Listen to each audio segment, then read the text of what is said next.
আগবাঢ়িছো পৰৱৰ্তী বাতৰিলৈ। অসমত বসবাস কৰা কিৰাত ৰায় জনগোষ্ঠীসকলৰ চতুৰ্থ বাৰ্ষিক অধিৱেশন অৰুণাচল সীমান্তৱৰ্তী জাগুনৰ 9 মাইলত শুকুৰবাৰৰ পৰা অনুষ্ঠিত হয়। কৃষিজীৱী কিৰাত ৰায়সকলৰ কৃষিৰ লগত জড়িত লোকনৃত্যৰে মুখৰিত হয় জাগুনৰ 9 মাইল। জনজাতিসকলৰ মহাসভাৰ পৰা আমাৰ সাংবাদিক বিকাশ মৰাণে যুগুতোৱা এক প্ৰতিবেদন এই মুহূৰ্তত আগবঢ়াইছো। মই বৰ্তমান উপস্থিত আছো তিনিচুকীয়া জিলাৰ অৰুণাচল সীমান্তৱৰ্তী জয়ৰামপুৰৰ ওচৰত জাগুন 9 মাইলত, য'ত কিৰাত ৰায় মহাসভা অনুষ্ঠিত হৈছে। চতুৰ্থ বৰ্ষৰ তেওঁলোকে এই অনুষ্ঠান আজি অনুষ্ঠিত হৈছে, আজিৰ পৰা আৰম্ভ হৈছে। আমি দেখুৱাব বিচাৰিম প্ৰথমতে কিৰাত ৰায়সকল, অসমৰ গোৰ্খাসকলৰ যি এক জনজাতীয় অংগ কিৰাত ৰায়সকল, আৰু তেওঁলোক অসমীয়া জাতিৰ এক অবিচ্ছেদ্য অংগ হিচাপে এতিয়া পৰিচিত। তেওঁলোকে অসমীয়া জাতীয় কৃষ্টি সংস্কৃতিৰ সৈতে একাকাৰ হৈ পৰাৰ মুহূৰ্তত তেওঁলোকৰ নিজৰ জাতীয় যি কৃষ্টি সংস্কৃতি তেওঁলোকে জীয়াই ৰখাৰ কাৰণে চেষ্টা অব্যাহত ৰাখিছে। জাগুন 9 মাইলত তেওঁলোকে অনুষ্ঠিত হৈছে কিৰাত ৰায় মহাসভাৰ চতুৰ্থ বাৰ্ষিক অধিৱেশন, আৰু তাৰ উপলক্ষে বিভিন্ন জাতীয় কৃষ্টি সংস্কৃতি তেওঁলোকে প্ৰদৰ্শন কৰি কিৰাত ৰায়সকল গোৰ্খাসকলৰ যি তেওঁলোকৰ সংস্কৃতি সেয়া তেওঁলোকে জীয়াই ৰখাৰ প্ৰয়াস কৰিছে। যি সময়ত পশ্চিমীয়া সভ্যতাৰ সংস্কৃতিয়ে অসমৰ আৰু উত্তৰ পূৰ্বাঞ্চলৰ বিভিন্ন জাতি জনগোষ্ঠীৰ যি জনজাতীয় কৃষ্টি সংস্কৃতিক মিনাৰ গঢ়ি তেওঁলোকক কাল সৃষ্টি হৈছে, সেই মুহূৰ্তত কিন্তু পশ্চিমীয়া সভ্যতাক প্ৰত্যাহ্বান জনাই জাতীয় কৃষ্টি সংস্কৃতি জীয়াই ৰখাৰ চেষ্টা চলাইছে কিৰাত ৰায়সকলে জাগুন 9 মাইলত। আমি দেখুৱাব বিচাৰিছোঁ, ভিডিঅ' জাৰ্নেলিষ্ট সৌৰভে দেখুৱাব, এয়া কিৰাত ৰায়সকলৰ যি নৃত্য, এই নৃত্যৰ যোগেদি তেওঁলোকে কৃষি কৰ্মৰ আৰম্ভণিতে তেওঁলোকে কৃষি কাৰ্য কৰাৰ আৰম্ভণিতে তেওঁলোকে এনেধৰণৰ নৃত্য কৰি তেওঁলোকে বছৰটোৰ কাৰণে পূজা অৰ্চনা কৰে, যাতে তেওঁলোকৰ এই পূজা অৰ্চনাৰ যোগেদি আগন্তুক আহিবলগীয়া যি কৃষি কৰ্ম, কৃষি কাৰ্য, কৃষি সামগ্ৰী বা বিভিন্ন খেতি বাতি যাতে কোনো ধৰণৰ ঘূণে নধৰে, কোনো ধৰণৰ অপায় অমংগল নহয়, কৃষি ক্ষেত্ৰত তেওঁলোকৰ সুন্দৰভাৱে সেই পূজা পাতল অৰ্চনা কৰি তেওঁলোকে থল দেৱতাক তেওঁলোকে পূজা অৰ্চনা কৰে। আমি দেখুৱাই আছোঁ তেওঁলোকৰ এই লোকনৃত্য। অসমৰ গোৰ্খাসকলৰ এক অবিচ্ছেদ্য অংগ হ'ল, জনজাতীয় অংগ হ'ল কিৰাত ৰায়সকল আৰু ৰায় লিম্বুসকল। তেওঁলোকৰ এই নৃত্য লোকনৃত্য, তেওঁলোকৰ এই আজি অসমৰ যি এক মহাসভা, এই মহাসভা তেওঁলোকৰ চতুৰ্থ বাৰ্ষিক অধিৱেশন অনুষ্ঠিত হৈছে। আমি দেখুৱাই আছোঁ এই কিৰাত ৰায়সকলৰ দেখিবলৈ আছে। তাৰ মাজতে আমি কথা পাতিব বিচাৰিম কিৰাত ৰায়সকলৰ আজি এই অধিৱেশনৰ যিসকল লোক ইয়াত উপস্থিত হৈছে তেওঁলোকৰ সৈতে আমি কথা পাতিম, আৰু তেওঁলোকৰ সমিতিৰ যিসকল লোক আছে আমি সমিতিৰ লোকসকলৰ সৈতে আমি কথা পাতিব বিচাৰিম, তেওঁলোকৰ সৈতে কথা পাতিব বিচাৰিম। এয়া দেখুৱাই আছে, ভিডিঅ' জাৰ্নেলিষ্ট সৌৰভে দেখুৱাই আছে সমগ্ৰ দৃশ্য, এক সুন্দৰ দৃশ্য, জনজাতীয় লোকনৃত্য। গোৰ্খাসকলৰ কিৰাত ৰায় যি অংগ আছে, জনজাতীয় অংগ, এক অসমীয়া জাতিৰ এক অবিচ্ছেদ্য অংগ হিচাপে পৰিচিত হৈছে। অসমীয়াৰ লগত তেওঁলোকে একাকাৰ হৈ উঠিছে, কিন্তু তাৰ মাজৰে তেওঁলোকৰ নিজৰ কৃষ্টি সংস্কৃতি জীয়াই ৰাখিবলৈ চেষ্টা কৰিছে।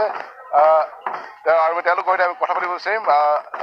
আমি প্ৰথমে কথা পাতিব বিচাৰিম, আপোনালোকৰ আমি জানিব বিচাৰিম, আপোনাক মই লৈ যাব বিচাৰিছোঁ এই যি নৃত্য হৈ আছে, এই নৃত্যৰ বিষয়ে আমি জানিব বিচাৰিম। আপুনি এই নৃত্য সম্পৰ্কে জনাব নেকি? আপোনালোকৰ যি কিৰাত ৰায়সকলৰ নৃত্য, এইটো আমাৰ চাচুম চিলি বুলি কয়। এইটো চাচুম চিলিটো আমাৰ কৃষি ভিত্তিত হয়। আমাৰ কৃষিটো ভাল হওক বুলি আমি এইটো আমাৰ যোনটো ইষ্টদেৱ, যোনটো চুমনীয়া পাৰোহাং, যোনটো প্ৰাকৃতিক পূজা কৰোঁ আমি, তাৰ নাম লাগে কৰোঁ, যাতে কৃষি বাতি ভাল হয়, আমাৰ অন্ন বাতিটো ভাল হয় বুলি কৰোঁ। আমি এইটো চিলিটো বছৰত আমি 2 বাৰ কৰোঁ, চাকেলা উধৌলি আৰু চাকেলা উভৌলি। চাকেলা উধৌলিটো আপোনাৰ আপোনাৰ এই বহাগ মাহত হয়, আৰু উভৌলিটো আপোনাৰ এই আঘোণ মাহত হয়। বছৰত 2 বাৰ কৰোঁ। আপোনাৰ যি হ'ল কিৰাত ৰায়, গোৰ্খা জাতিৰ এক অংগ, অবিচ্ছেদ্য অংগ, কিন্তু আপোনালোক হ'ল জনজাতীয় লোক, গোৰ্খাসকলৰ জনজাতীয় লোক। গতিকে আপোনালোকে জনজাতিৰ লগতে আপোনালোকে যিবোৰ লোকনৃত্য আছে, যিসমূহ আপুনি দেখুৱাই আছে, এই লোকনৃত্য আৰু কি আছে আপোনালোকে? এইটো আমাৰ এই চাচেৱা থামপুং চিলি আছে, যোনটো চিকাৰী চিলি বুলি কয়। চিকাৰ খেলাত যোৱা আগতে আমাৰ কিছুমান পূজা কৰোঁ, তাতো আমি কিছুমান নৃত্য কৰোঁ। মানে আমাৰ যোনটো নাকচং আছে, যোনটো আমাৰ বেজ আছে, সিহঁতক লৈ কিনে কৰোঁ। তাৰ পাছতে আমি চিকাৰ কৰিব, যাতে চিকাৰটো ভাল হওক, মানে এটা ভাল চিকাৰ হওক, মানে লাভ হওক বুলি আমি এইবিলাক কৰোঁ। আৰু আপোনাৰ পৰা গোৰ্খাসকল এক অবিচ্ছেদ্য অংগ হ'ল আপোনালোকে ৰায় কিৰাতসকল, কিৰাত ৰায়সকল।